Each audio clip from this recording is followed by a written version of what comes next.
Bonjour à toutes, bonjour à tous et bienvenue sur la revue de presse de ce jeudi 4 juin 2026 sur Décryptage TV. L'actualité nationale est largement dominée ce jeudi par les décisions issues du Conseil des ministres, les orientations budgétaires du gouvernement ainsi que le renforcement de la coopération sous-régionale. Décryptage Info ouvre sa livraison sur le budget 2026 du Bénin. Le journal évoque des priorités ajustées et une enveloppe budgétaire en hausse de 8%. Le quotidien s'intéresse également au renforcement des relations entre le Bénin et le Togo à travers la visite de travail effectuée à Lomé. Toujours dans les colonnes, Décryptage Info annonce la nomination du colonel Dr Raouf Malkhossou Aboudou à la tête de l'administration douanière béninoise. Le journal revient par ailleurs sur la programmation budgétaire 2027-2029, indiquant que le Bénin table sur une croissance économique de 7,5% dès 2027. Dans le secteur de l'agriculture, le même quotidien annonce la tenue prochaine à Cotonou du salon Expo Avicole, présenté comme le grand rendez-vous des acteurs de la filière.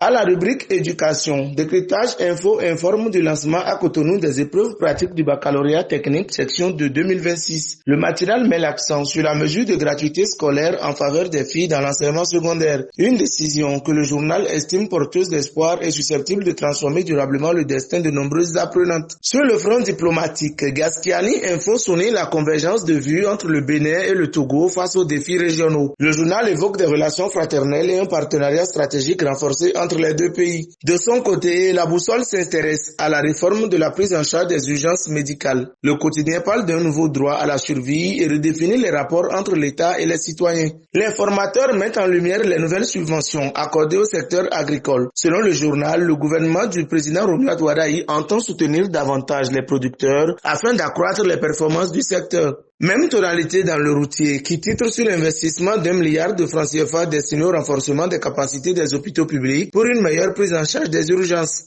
Le Béninois libéré s'interroge sur la portée des nouvelles mesures sociales annoncées par le gouvernement. Gratuité scolaire pour les filles, accès à l'eau dans les écoles et primes aux agriculteurs figurent parmi les principaux axes analysés par le quotidien. Sur le plan diplomatique toujours, l'événement précis revient sur la visite du président Romuald Wadaï au Togo. Le journal rapporte que le chef de l'État béninois a été accueilli avec les honneurs par son homologue togolais Faure Gnassingbé. Dynamisme Info s'intéresse aux décisions du Conseil des ministres du 3 juin 2026 et évoque un renouvellement dans le corps préfectoral. Enfin, Éveil Info met en avant la cérémonie de sortie de la 4e promotion de l'étudiant noir. Le journal indique que Léonide Glégan en était le parrain, marquant ainsi l'envol d'une nouvelle génération de journalistes. Mesdames, Messieurs, c'est la fin de cette revue de presse sur Décryptage TV. Merci de votre attention et à demain.